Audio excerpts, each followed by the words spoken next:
I've decided to cancel my order for the Xiaomi Su7 Ultra. After the test drive, I felt like it couldn't compare to my Porsche at all. Let's start by analyzing these 3 points. You can see the front splitter design and the details of the air knife, and there's a large rear wing at the back. Now let's talk about the interior. It's got a black and red color scheme just like the one we chose. Inside, there's the Ultra logo, and all the interior materials are made of Argentine soft leather. The steering wheel for the driver's seat combines carbon fiber and Cara material, and the red center mark looks really cool. The car's body is painted in a green metallic finish with a slight metallic sheen. Some areas have a gradient effect, similar to Xiaomi's earlier purple design. The logo is also made from carbon fiber and 24K gold. The rearview mirrors, side skirts, and wheels all use carbon fiber. We went for custom forged wheels and even paid extra for an upgraded rear wing design, with the logo on the wing blacked out. And honestly, it's amazing. The parrot green color doesn't show up much online, and I actually saw the real car for the first time just yesterday. The color in person and what the camera shows is a bit different. In the photos it looks more blue, but in person it's green with a touch of blue. It's one of those colors that really gets your heart racing, making a strong impression. And again, the design inside is totally consistent. See, everyone's taste is the same. The red seat belts, the black and red seats, plus the seats are super supportive. The steering wheel is made of carbon fiber and Alcantara, offering strong support. And it's important to note that only Alcantara made in the Alcantara factory in Italy can actually be called Alcantara. Anything produced elsewhere can't use that name. Now this here is the U logo, Xiaomi's performance emblem. It's like Mercedes AMG or BMW's M series. This will represent Xiaomi's performance vehicles and will become a symbol of Xiaomi's high performance in the future.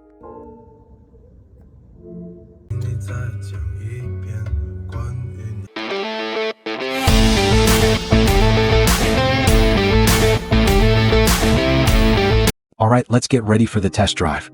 Can you hear the simulated sound of the motor? Yep, we're starting with a ride along to check out how the interior feels.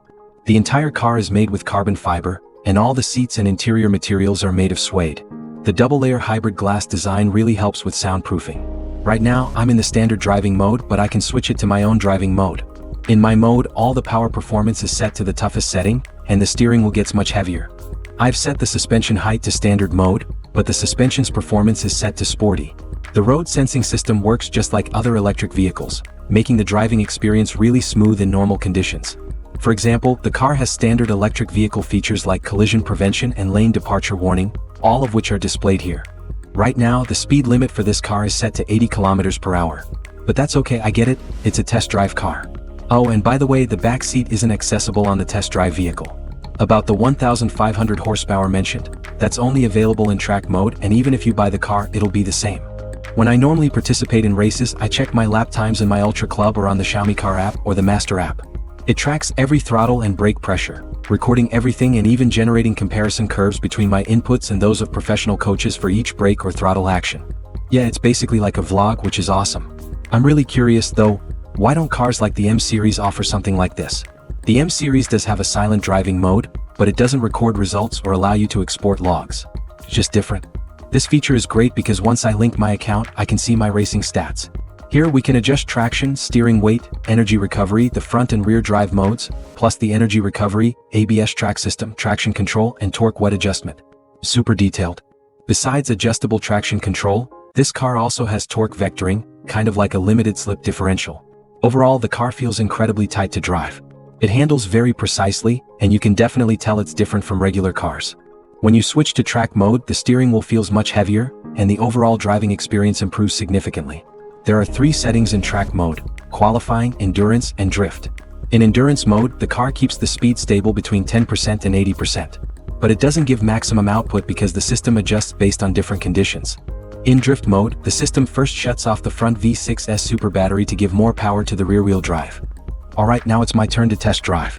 Can the roof be a panoramic sunroof? Yep, the display car has that feature. I didn't expect it, but turns out you can choose the panoramic roof. Check out the car's grab handles. Alright, this is something that caught his attention. He's always thought that many cars lack grab handles, but this one has great leather work, and the design of the handles is spot on. Honestly, most new cars, even sports cars, don't have this feature, especially in the roof area. By the way, the energy recovery system can be completely turned off, right? Yes, that's why it didn't feel like there was any energy recovery. I was wondering why this car didn't have any at all. The simulated engine sound can also be turned off. Just use Xiao AI in the driver's seat to turn it off. The sound you heard earlier won't come up again. The seat support is excellent. Compared to the fixed seats we tried before in the OnPower, this one's support is much better. Whether you're a bigger guy or a girl, it feels really comfortable. Especially for larger guys, it doesn't feel tight or uncomfortable because the seat adjusts automatically. The seat adjustment system in this car is similar to the G-Class, supporting adjustments based on the driver's steering, rather than adjusting the entire seat support all at once. Also, the back seat space is pretty comfortable. Actually, it's even better than the Panamera's back seat. Feels really spacious back here. Honestly, there's enough room for people to sit comfortably, right? I'll book another appointment later, or you can help me schedule it. Honestly, if the Panamera didn't offer this kind of driving fun, I could have spent that extra money on an M3. Yeah, a black M3. Right now, the speed is limited around 70 to 80. The speed is restricted, and the system in the back end has locked it to 80 kilometers per hour. As for the suspension system for everyday use, it's definitely much better than the M's. But if you compare it to the speed memory mode, the M's suspension is still superior. I swapped to race suspension on the M, so the car's bumpier, especially now. It's pretty rough. When you turned earlier and hit the gas, you could still feel the inertia from the car's weight. Yeah, this car weighs around 2.3 tons. This car is really targeting high-end models like the Taycan Turbo GT, so it's designed for that kind of performance vehicle. Currently, most customers are still choosing cars like the BMW 5 Series and the Mercedes E-Class, especially in the 500,000 to 600,000 renminbi range. They're pretty much in the same ballpark. For example, my older brother drives a 530 Luxury Sports Edition, which costs around 500,000 renminbi.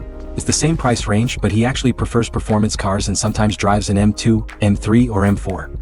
For owners like that, if there's a performance car in the 500,000 renminbi range, they'd have more choices. It can meet family needs while also offering the fun of performance. Plus, this car actually does a better job for family use. It's not hard to sit in and the back seat isn't cramped at all. After the test drive, my feeling is that I might end up canceling the order. There are a few reasons for that. First, if you don't choose the carbon fiber roof, the car looks almost identical to a regular Su7. The body and shell aren't specially designed either, and there's no wide body kit. Honestly, if you just swap in a big rear wing and some larger wheels, the regular Su7 looks just like this car. Also, the carbon fiber roof here is different from the M-Power carbon roof. It's just a very dark carbon fiber roof. Without that, this car lacks some of the cooler design elements, and visually, it might not meet the expectations. The second reason is that after test driving this car, I found that its performance didn't meet my expectations.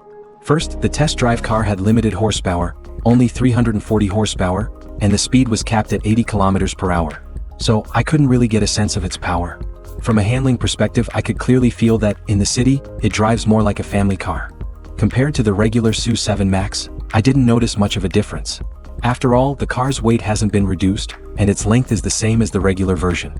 So, it feels more like a compact, solid family car. However, it can achieve quick lap times on the track, and that's its standout feature. But this doesn't match my needs. I don't feel the driving pleasure of a performance car in my everyday driving. It doesn't give that performance car experience. It's only on the track that it can achieve fast lap times. So, out of the two needs I mentioned earlier, it only meets one: fast lap times on track days or racing tracks. If I'm only looking for this, spending over 500,000 renminbi on this car isn't worth it. I could borrow a friend's car or rent one for a track day to experience those lap times, without spending that much money. The third reason is that I think the steering wheel could offer better optional configurations. For example, maybe don't combine carbon fiber and Alcantara. It might work better. Personally, I'm not a big fan of carbon fiber steering wheels. I've used one before, and in the summer if your hands sweat, the sweat and stains easily stick to the wheel, which feels really uncomfortable.